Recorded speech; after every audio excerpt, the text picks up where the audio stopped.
New Stronghold gear. Roll it. Psst.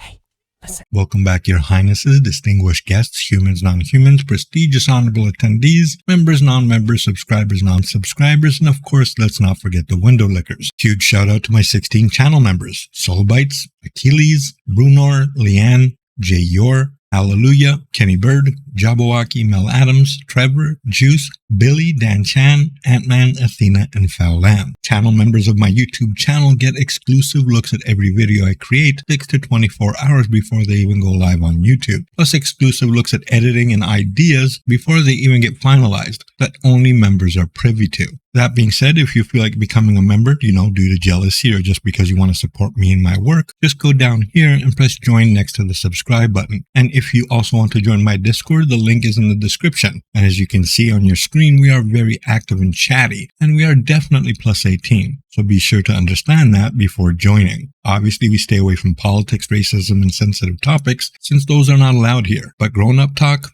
is definitely allowed. Just make sure to go down here once you join Discord and click this little check mark to go deeper into my underwear. Also, please consider subscribing and liking my videos, and possibly also hitting that bell to get notifications for when I upload videos. It's completely free.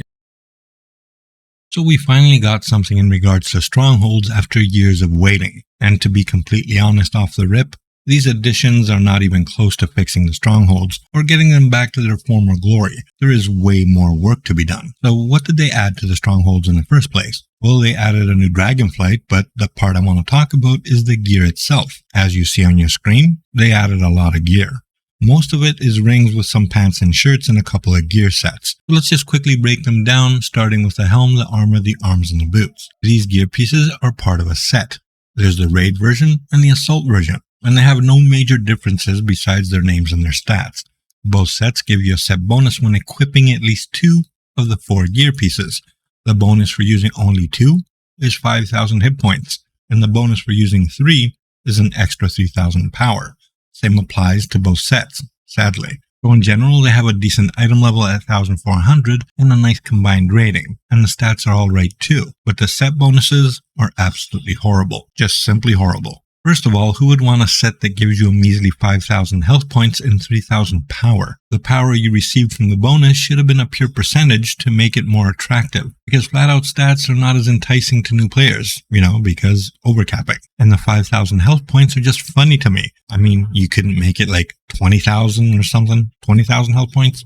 Also, another issue is, why is there a 2-set bonus and a 3-set bonus, but not a 4-set bonus? Since the set is supposed to have 4 pieces of gear. Like seriously, you get a benefit for 2 pieces, you get a benefit for 3, but for 4 pieces, you get nothing. Nada. Zilch. And that literally makes me mad because that makes no sense at all.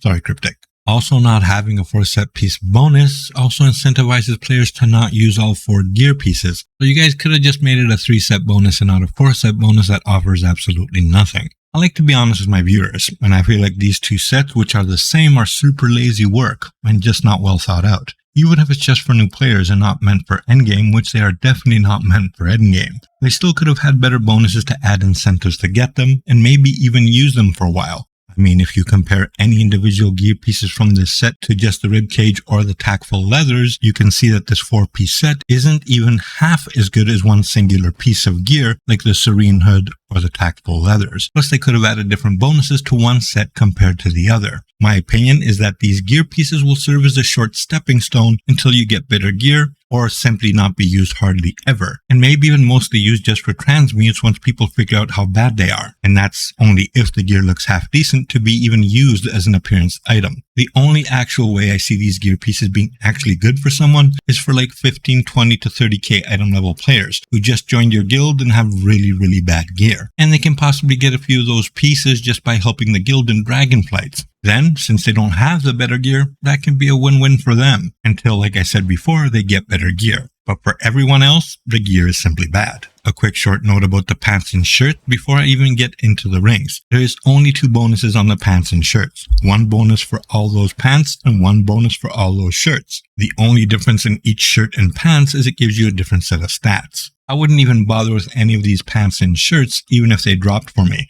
because you can buy far better from the auction house. and you can even farm better ones for much cheaper. Now let's get into the rings, and there are a ton of them. The rings in general all have 1600 item level, which is higher than Voss, but not as high as Dragon Hunts. The stats are decent, but the bonuses are mostly subpar, which to be honest they should be, considering the gear isn't meant to be endgame gear, but middle of the road on my way to get a big PP damage heal or tank type of gear. My issue with him is mainly because there's lots of copies of the same bonuses, and some bonuses don't even make sense, but we'll get to that. So let's start with the rings that have kind of the same bonuses, which are the Tracker Ring, the Spellcaster Ring, the Commander Ring, the Physician Ring, the Apothecary Ring, the Mercenary Ring, and the Prophet's Ring. All these rings give you some sort of stat bonus while moving. The Tracker Ring gives you 3000 accuracy and crit severity while moving. The Spellcaster increases your power by 5% while moving. The Commander Ring increases deflection by 5% while moving as well. The Physician Ring increases incoming healing by 5% while moving. The Apothecary Ring increases crit strike and forte by 3000 when moving. The Mercenary's Ring increases combat advantage and power by 3000 while moving. And the Prophet Ring increases incoming healing and crit avoidance while also moving. To me, all these rings are bad. Of course, for new players who don't have anything better, they could be great for like a week or two. But no, they are not great in general, and either are their bonuses. Now let's get to some more rings that have more or less the same type of bonuses with small variations. They are the Polished Amber Ring, the Polished Diamond, the Polished Emerald, the Polished Ivory, the Polished Ruby, and the Polished Sapphire Ring. All these rings have some variation of percentage damage from close or far away. And you see them all on your screen right now, so you can be the judge for yourself. And then there's these 5 rings that have different bonuses, but nothing spectacular. And that's the Gladiators, the Medics, the Knights, the Saboteur, and the Arcanist Ring, as you see on your screen right now. So what are my overall thoughts about these new additions? I think they are only directed at new players as a middle of the road in between gear until they reach the next level. But even if that's the case, there's definitely better gear in other places that are way better and probably easier to get. Sure, this is okay gear if they drop and you have nothing better, but nothing to keep for a long period of time unless you're like 20,000 item level and get this gear and have nothing better. And we'll see if these bonuses even change by the time they hit live. But for now, they are not that great. So that's just my 2 cents about this new gear. I'll also make a video for Wicked, probably another video about Cryptic's incentives and how they are wrong and what can they do to make it better in regards to the strongholds. And I might even mention Rothay Valley. Who knows? But that's it for now. Tell me what you think below. Galactic here. Peace out. Stay safe.